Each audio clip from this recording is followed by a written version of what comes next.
يا أيها الذين آمنوا لا تلهكم أموالكم ولا أولادكم عن ذكر الله ومن يفعل ذلك فأولئك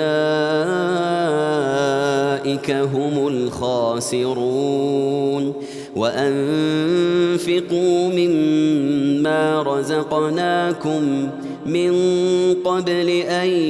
يأتي أحدكم الموت فيقول رب لولا أخرتني إلى أجل